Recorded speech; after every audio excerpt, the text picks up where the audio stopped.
BRS MLC కవిత ఇంట్లో IT సోదాలు జరుగుతున్నాయి. ఐటీ బృందంతో పాటు ఈడీ అధికారులు కూడా తనిఖీలు నిర్వహిస్తున్నారు. ఢిల్లీ నుంచి వచ్చినటువంటి 10 మంది అధికారులు బృందాలుగా ఏర్పడి 4 బృందాలుగా ఏర్పడి వీళ్ళు పలు చోట్ల తనిఖీలు నిర్వహిస్తున్నట్టు తెలుస్తుంది. ఢిల్లీ లిక్కర్ పాలసీకి సంబంధించిన ఏదైతే ఉందో దానికి సంబంధించినటువంటి సోదాలుగా వీటిని చూస్తున్నారు. ప్రస్తుతం కవిత సమక్షంలోనే కవిత ఇంట్లో ఈ సోదాలు జరుగుతున్నాయి. కవితతో పాటు కవితకు సంబంధించిన అది కవిత భర్త సంబంధించినటువంటి వ్యాపారాలకు సంబంధించి కూడా ఈ సోదాలు జరుగుతున్నాయి.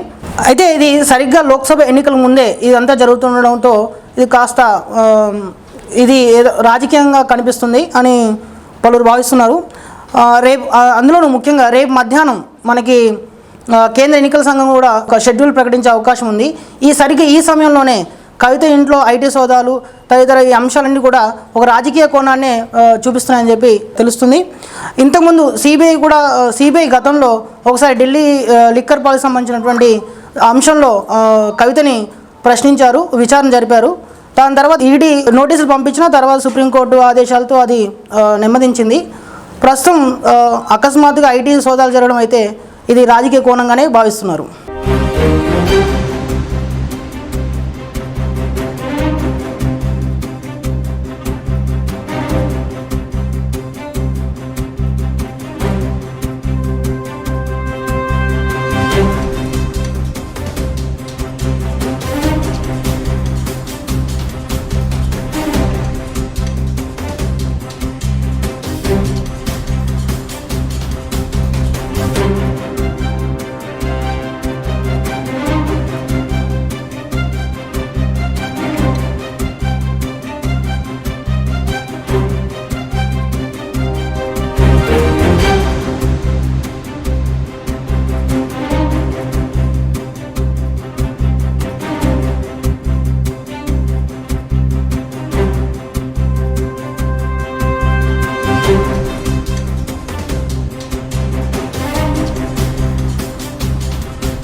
బీఆర్ఎస్ ఎమ్మెల్సీ కవిత ఇంట్లో ఐటీ సోదాలు జరుగుతున్నాయి. ఐటీ బృందంతో పాటు ఈడీ అధికారులు కూడా తనిఖీలు నిర్వహిస్తున్నారు. ఢిల్లీ నుంచి వచ్చినటువంటి 10 మంది అధికారులు బృందాలుగా ఏర్పడి 4 బృందాలుగా ఏర్పడి వీళ్ళు పలు చోట్ల తనిఖీలు నిర్వహిస్తున్నట్టు తెలుస్తుంది.